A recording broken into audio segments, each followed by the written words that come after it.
연예대상 시상식장에 패딩 점퍼를 입고 나타난 남자가 있었습니다. 화려한 드레스와 정장이 가득한 그 자리에서 혼자 겨울 등산복 차림으로 레드카펫을 밟은 거죠. 예의 없다.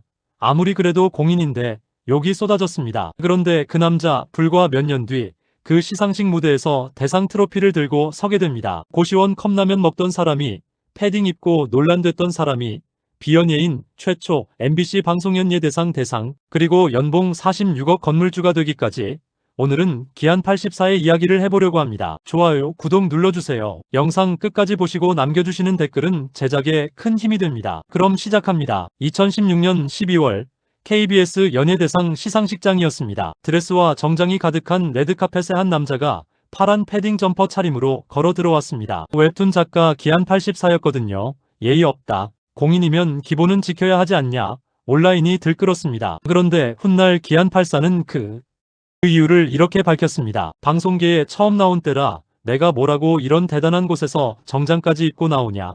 자격지심에 감히 정장을 입지 못했다고요. 거만해서도 아니었고 반항심도 아니었습니다. 그냥 자기 자신이 아직 그 자리에 어울리는 사람이 아니라고 생각했던 거죠. 그런데 그게 참 기안 84다운 생각이에요.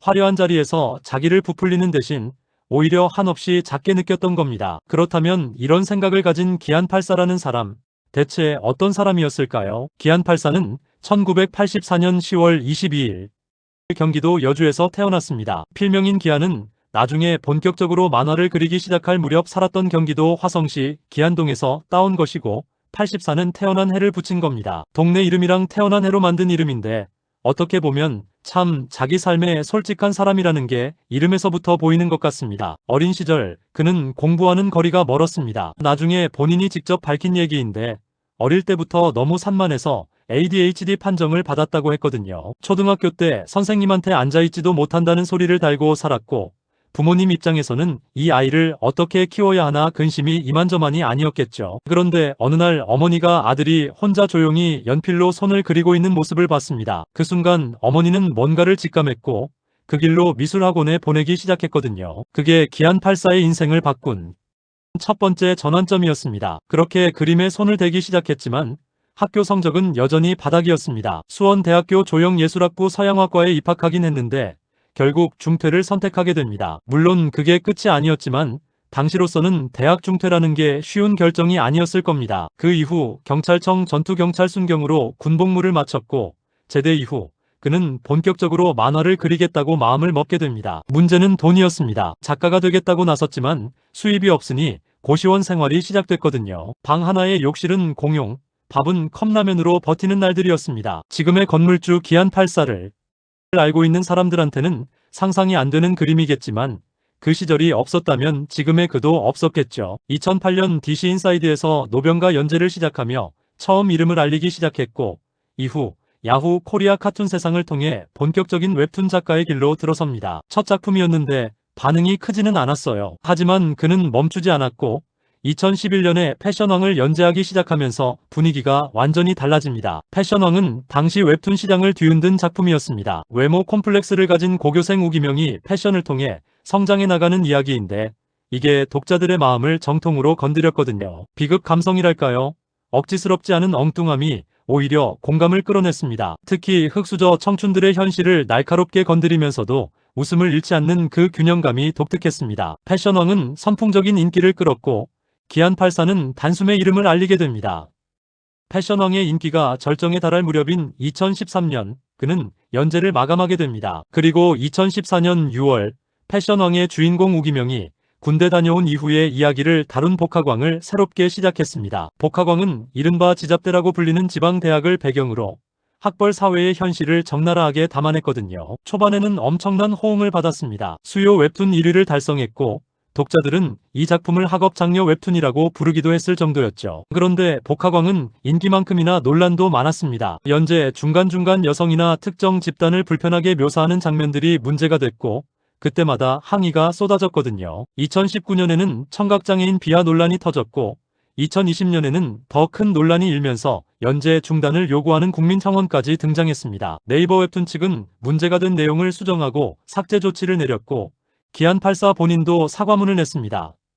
이 시기에 나 혼자 산다에서도 기안 84를 둘러싼 왕따 논란이 함께 불거지면서 그는 굉장히 힘든 시간을 보냈을 겁니다. 더 들여다보면 그 당시 그가 공황장애와 성인 ADHD를 앓고 있다고 직접 고백한 상황이기도 했습니다. 나 혼자 산다 방송에서 불안 증세로 병원을 찾은 장면이 전파를 탔는데 의사가 성인 ADHD는 불안장애를 동반하는 경우가 많다고 설명했거든요. 기안 84는 방송 녹화를 가면 가끔 무슨 얘기를 하는지 모를 때가 있다고 말했습니다. 대중의 시선과 논란, 그리고 자신의 내면의 어려움까지 한꺼번에 감당하고 있었던 거죠. 그럼에도 불구하고 그는 복학왕을 끝까지 끌고 갔습니다. 7년 3개월이라는 긴 시간 동안 연재를 이어온 끝에 2021년 7월 20일 353화로 마침내 완결을 지었습니다. 마지막 회 작업을 할 때 무려 33시간을 내리 작업했는데 그 과정이 나 혼자 산다를 통해 방송됐습니다. 마지막 컷이다를 외치고 나서 작가의 말을 남기는 그 장면은 오랜 독자들에게 큰 울림을 줬습니다. 패션왕부터 복학왕까지 주인공 우기명의 이야기를 무려 10년 가까이 이어온 마침표였으니까요. 웹툰 작가로서의 한 챕터를 닫은 이후 기안 84는 방송인으로서 전성기를 맞이합니다.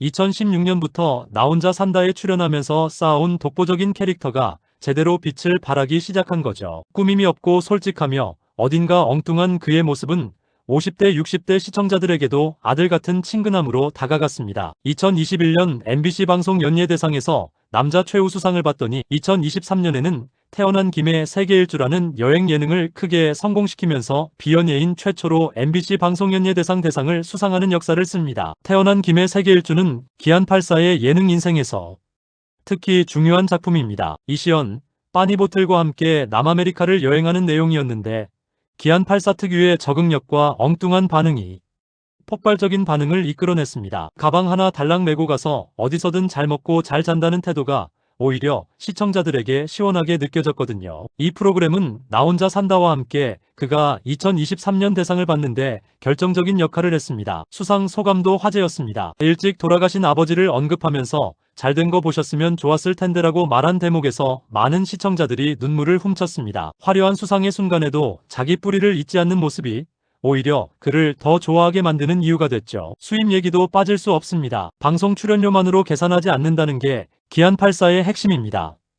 웹툰 수익, 방송 출연료, 광고 모델료, 법인 수익까지 합산된 연간 수입이 46억 원에 달한다는 보도가 나왔는데 여기에 부동산 수익까지 더해지면 규모가 또 달라지거든요. 2019년 즈음 서울 석촌동 인근 건물을 매입했고 주변에 아파트 단지가 들어서면서 건물 가치가 급격히 올랐습니다. 당시 약 46억 원 규모였던 건물이 2년 만에 60억 원 수준으로 뛰어오르며 단기간에 엄청난 시세 차익을 거뒀죠. 임대 수입만으로도 월 1,000만 원대를 벌어들이는 것으로 알려졌습니다. 그의 회사 이름도 주식회사 기안 84입니다. 프리랜서 웹툰 작가에서 시작해 자기 이름을 딴 법인을 세운 사업가가 된 겁니다. 웹툰 작가들 중에도 건물주가 된 사례들이 있는데 이말년, 박태준과 함께 기안 84는 그 대표주자로 꼽힙니다.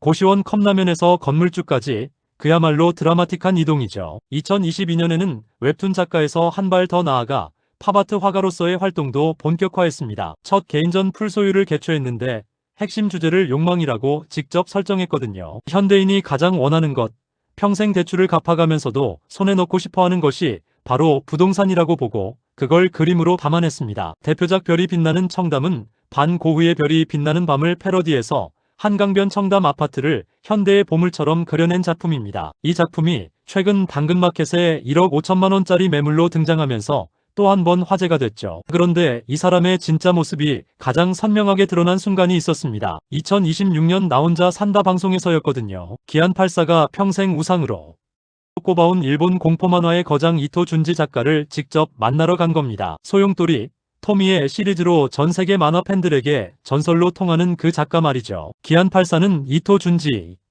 그림체와 기괴한 상상력이 패션왕과 복학왕 곳곳에 영향을 줬다고 여러 차례 고백해온 터였습니다. 만남을 준비하는 과정부터 달랐습니다. 이동하는 차 안에서도 일본어 책을 손에서 놓지 않았고 서툰 발음이라도 직접 한마디라도 더 전하고 싶다며 단어를 외웠거든요. 그리고 선물로는 직접 그린 이토 준지의 초상화와 김치볶음밥 도시락을 챙겨갔습니다. 만화가가 만화가에게 줄 수 있는 가장 정성스러운 예우를 한 거죠. 이토 준지는 기안 84의 그림 실력을 칭찬하며 현장에서 즉석으로 친필 사인과 그림을 그려 화답했습니다. 그리고 이토 준지가 기안84를 위해 미리 준비해온 그림 선물을 꺼내는 순간 기안84는 끝내 눈물을 터뜨렸거든요.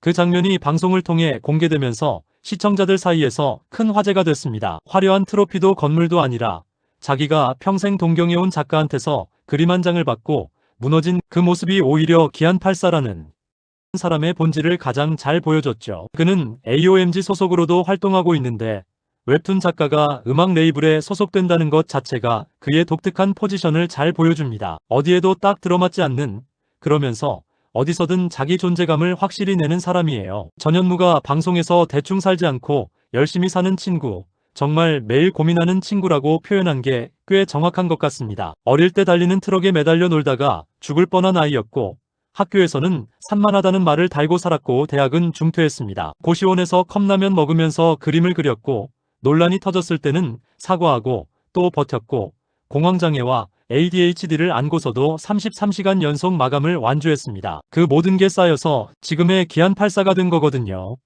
웹툰으로 세상을 바꾼 건 아닙니다. 그런데 자기 삶을 그림으로 기록하고 그걸 세상과 나누면서 어느새 자기 이름이 곧 브랜드인 사람이 됐습니다. 태어난 김에 사는 남자라는 별명처럼 그가 살아온 방식 자체가 이미 하나의 이야기가 됐죠. 여러분은 기안84 하면 어떤 모습이 가장 먼저 떠오르시나요? 댓글로 남겨주시면 정말 감사하겠습니다. 하루가 전하는 재밌는 소식, 좋아요, 구독 눌러주세요. 하루뉴스